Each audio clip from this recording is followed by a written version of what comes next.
आपल्या सगळ्यांचे माझ्या चॅनलवरती खूप खूप स्वागत आहे। तर आजच्या व्हिडिओमध्ये आपण बघणार आहे किंवा मी तुम्हाला सांगणार आहे की संध्याकाळच्या वेळेला म्हणजे दिवा लागणीच्या वेळेला आपण कोणत्या अशा गोष्टी केल्या पाहिजेत। मला माहिती आहे बऱ्याच जणी करत असतील, पण तरीही ज्यांना माहीत नाही त्यांच्यासाठी हा व्हिडिओ बनवलेला आहे।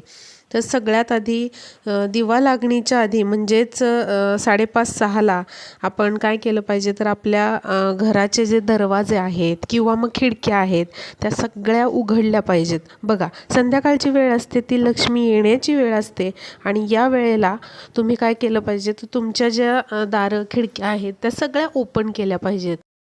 त्याचबरोबर तुम्हाला तुमचं पूर्ण घर लोटून काढायचं आहे, स्वच्छ झाडून काढायचं आहे, घरासमोरचं अंगण झाडून काढायचं आहे आणि छोटीशी आपल्याला रांगोळी काढायची आहे।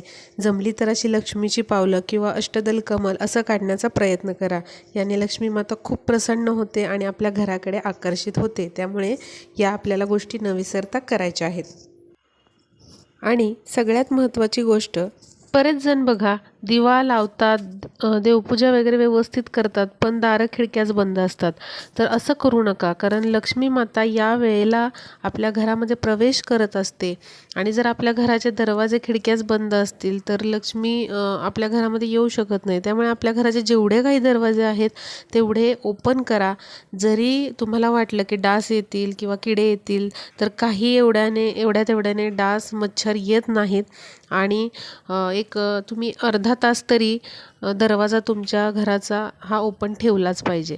त्याचबरोबर तुम्हाला संध्याकाळी न विसरता दिवा लावायचा आहे। शक्य असेल तर तुम्ही गाईच्या शुद्ध तुपाचा दिवा आपल्या देवघरामध्ये प्रज्वलित करा आणि आपल्या तुळशीसमोरही शुद्ध तुपाचा दिवा तुम्हाला लावायचा आहे। शक्य नसेल तर तुम्ही तेलाचा किंवा मग तिळाच्या तेलाचा देखील लावू शकता। पण न विसरता आपल्याला देवासमोर आणि तुळशीसमोर दिवा हा लावायचाच आहे। बऱ्याच जणी असतात की त्या संध्याकाळी देवांसमोर किंवा तुळशीसमोर दिवा लावत नाहीत, पण तसं करू नका। देवासमोर आपल्या दिवा हा लागलाच गेला पाहिजे।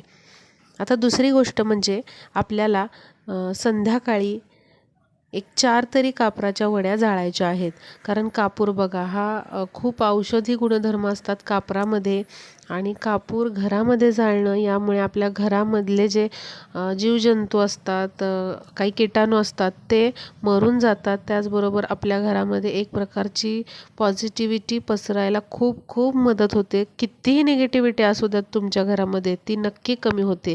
आणि त्याचबरोबर तुम्ही जर भीमसेनी कापूर जर वापरलात तर खूपच उत्तम होईल, पण तुम्हाला कापूर हा जाळायचाच आहे।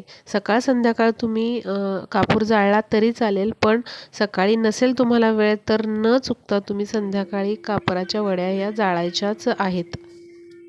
त्याचबरोबर देवपूजा किंवा मग देवांसमोर तुळशीसमोर दिवा प्रज्वलित केल्यानंतर आपल्याला धूप देखील ओवाळून घ्यायचा आहे देवांना, तुळशीला। कारण धुपामध्ये पण एक खूप प्रकारची पॉझिटिव्हिटी पसरवण्याची ताकद असते। त्यामुळे तुम्ही न विसरता धूप जर तुम्ही लावत नसाल तर धूप तुम्ही जरूर लावलाच पाहिजे। सकाळी जरी नाही लावला तरी संध्याकाळी नक्की तुम्ही अवश्य लावा। त्याचबरोबर तुमचं जे दार आहे किंवा प्रवेशद्वार आहे त्याला पण तुम्हाला असं धुपाने किंवा मग कापराचा जो धूर केलेला असतो त्याने ओवाळून घ्यायचा आहे। कारण आपलं प्रवेशद्वारच खूप महत्त्वाचं असतं, तिथूनच आपली माता लक्ष्मी येत असते आणि त्यामुळे आपल्याला प्रवेशद्वाराचं पण रोज नित्यनियमाने पूजन करायचं आहे। आपल्या चौकटीचं, आपल्या दाराचं पण असं पूजन करून घ्यायचं आहे। वाटतं आपल्याला अवघड, पण अगदी 2च मिनटं लागतात या गोष्टींना, तर तुम्ही हळूहळू सवयीने या करू शकता। आता त्याचबरोबर बघा, तुम्हाला संध्याकाळी न चुकता तुमच्या उंबरठ्याजवळ शुद्ध गाईच्या तुपाचा दिवा लावायचा आहे। मग तो कणकेचा दिवा असू द्यात किंवा पणती असू द्यात किंवा स्टीलचा दिवा असू द्यात। तर तुम्ही तुपाचा दिवा न विसरता तुमच्या उंबरठ्या समोर लावा. मध्ये असा लावला तरी चालेल किंवा मग डावीकडे किंवा उजवीकडे हा दिवा तुम्ही प्रज्वलित करा. यामुळे नक्कीच घरामध्ये तुमच्या स्थिर स्थैर्य आणि भरभराटी होण्यास मदत होते. कारण ही वेळच अशी असते संध्याकाळची की जेवढं तुम्ही कराल आपल्या माता लक्ष्मीसाठी, देवासाठी, तेवढंच तुम्हाला त्याचं फळ मिळत असतं. तर या गोष्टी अशा ऐकायला काही जणांना वेगळ्या वाटतात, पण नक्की तुम्ही करून बघा. याचा रिझल्ट तुम्हाला 100 आणि 100% जाणवणारच. त्याशिवाय म्हणजे तुमची जी नित्यसेवा आहे ती तुम्ही करायची आहे. स्वामी समर्थांचा 1 माळी जप तुम्हाला करायचा आहे. तारक मंत्राचं पठण तुम्हाला करायचं आहे आणि त्याचबरोबर तुम्हाला सगळ्यात महत्त्वाची सेवा म्हणजे श्री सुक्तम तुम्हाला त्याचं पठण करायचं आहे. कारण बघा, बऱ्याच जणांना आर्थिक खूप प्रॉब्लेम असतात, त्यामधनं मार्ग मिळत नाहीत. तर त्यांनी तरी जरूर हा पाठ करावा. त्याशिवाय भरभराट आपल्या घरामध्ये सुख समृद्धी हवी असेल तर श्री लक्ष्मी सुक्तमचा पाठ तुम्ही जरूर आणि जरूर करा. याचे रिझल्ट्स तुम्हाला खूप आणि खूप चांगले मिळतील. आणि जरी तुम्हाला शक्य नसेल श्रीलक्ष्मी सुक्तमचा पाठ करणं, तर यूट्यूबवर जरी ते लावा आणि आपल्या घरामध्ये संध्याकाळच्या वेळेला श्रीलक्ष्मी सुक्तमचा पाठ हा ऐकत राहा. त्याचे जे स्वर आहेत तुमच्या घरामध्ये ते पसरू द्या. त्याचबरोबर हनुमान चालीसा देखील तुम्ही म्हटली पाहिजे संध्याकाळच्या वेळेला.